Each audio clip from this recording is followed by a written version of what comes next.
Ready? Yes. Hi, I'm Sam. So once upon a time, the father had a family of sons who were always arguing and fighting among themselves. When he couldn't put up with the disputes anymore, he decided to give a practical illustration of the evils of disunion. And for this purpose, he one day told them to bring him a bundle of sticks. When they had done so, he placed the bundle into the hands of each of his sons, and he asked them to break it into pieces. They tried with all their strength, but they were unable to break the bundle of sticks themselves. He next opened the bundle, took the sticks separately, one by one, and again asked them to break them. To their surprise, they were able to break the sticks individually. He then addressed them in these words and said, "My sons, if you are of one mind and unite to assist each other, you will be as this bundle, uninjured by all attempts of your enemies. But if you are divided among yourselves, you will be broken as easily as these sticks." So real quick, can anyone just tell me the moral of this fable, or what they think this might be about? Stick together?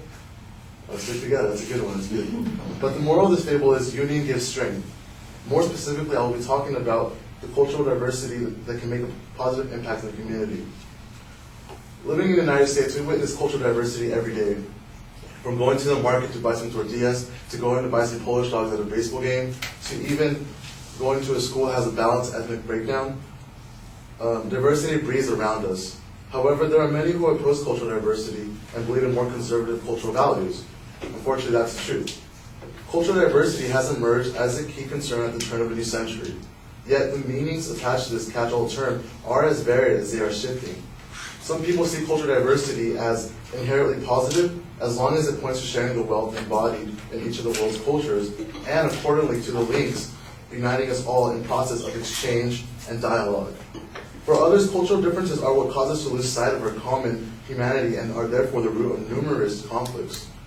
The second argument is today all the more plausible since globalization has increased the points of interaction and friction between cultures, giving rise to identity-linked tensions, withdrawals, and claims, particularly of a religious nature, which can become potential sources of dispute.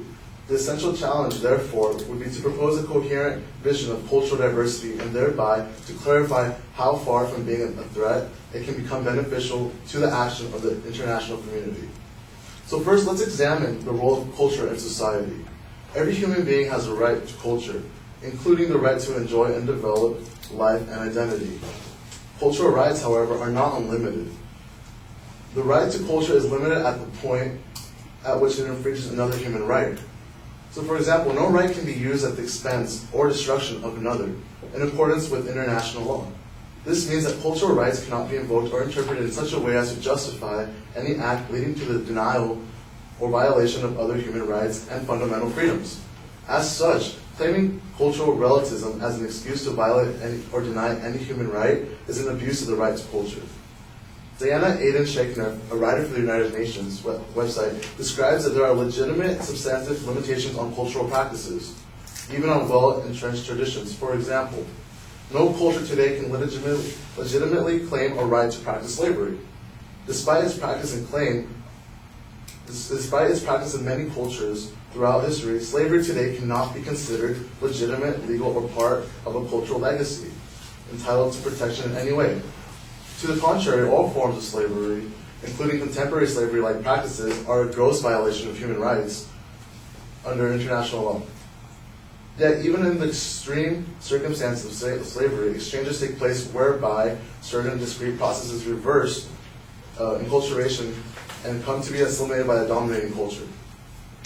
Recognition of the universality of human rights has made it possible today, in theory at least, to think in terms of genuine exchanges on the basis of equality between all of the world's cultures. Similarly, cultural rights do not justify torture, murder, genocide, discrimination on grounds of sex, race, language, or religion, or violation of any of the other universal human rights and the fundamental freedoms established in international law. Cultures are not self-enclosed or static entities. One of the fundamental obstacles to intercultural dialogue is a habit of conceiving cultures as fixed, as if fault lines separated them.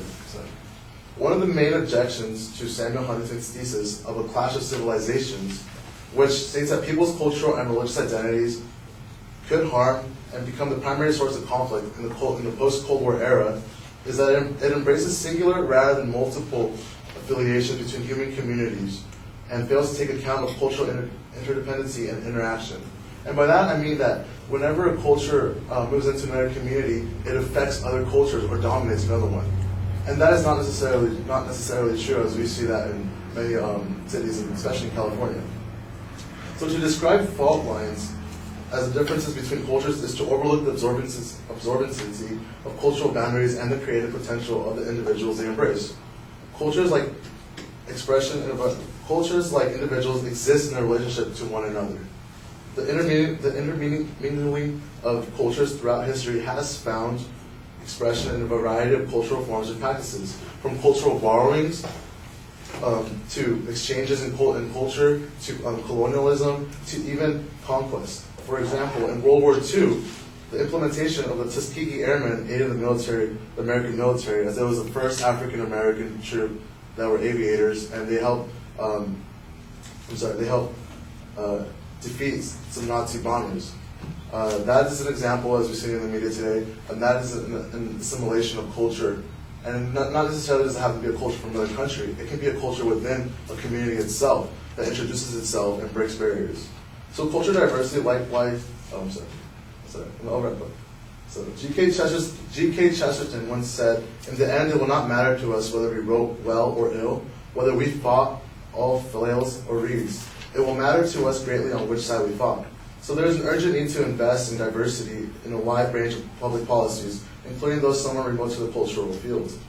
Regarding peace and conflict prevention, acknowledging culture diversity places an emphasis on the unity in diversity, which is to say the shared humanity inherent in our differences. So all of this is all of this has a huge impact on where we live and how we relate to other people. However, this requires that we refine our understanding of cultural diversity and dialogue so as to dispense with a number of received ideas.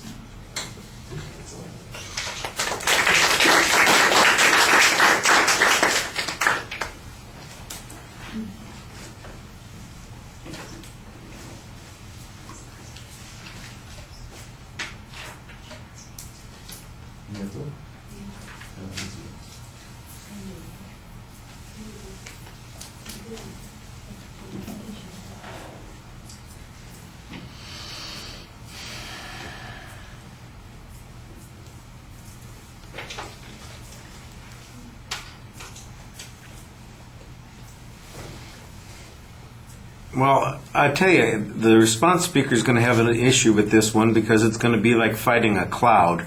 There just is no specific claim that's being presented here. The secondary issues are explanations of concepts and theories. They don't make declarative sentences very clearly.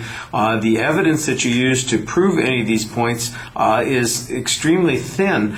You've got one quote that it comes halfway into the speech, actually, just about halfway into the speech, that introduces the idea that there might be some issue about cultures connecting to each other and maybe some potential problems, but we get no specific illustrations.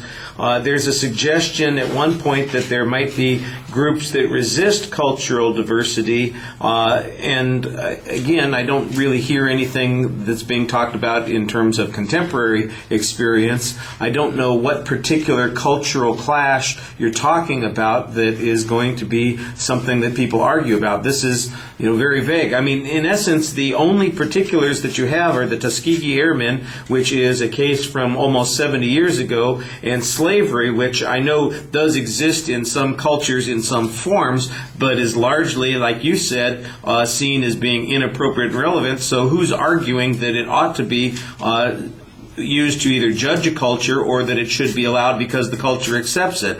I'm not sure what the controversy is on these particular points. There's not really a secondary structure that I can pick out that includes any declarative sentences. This sounds like a paper written for an English class on the issue of culture. It doesn't sound like it's an oral argument dealing with a controversy. The Brock-Reedy model is going to be something that's very applicable to this because I'm not sure what perspective taking is involved here, what conflict of choices are being presented, and what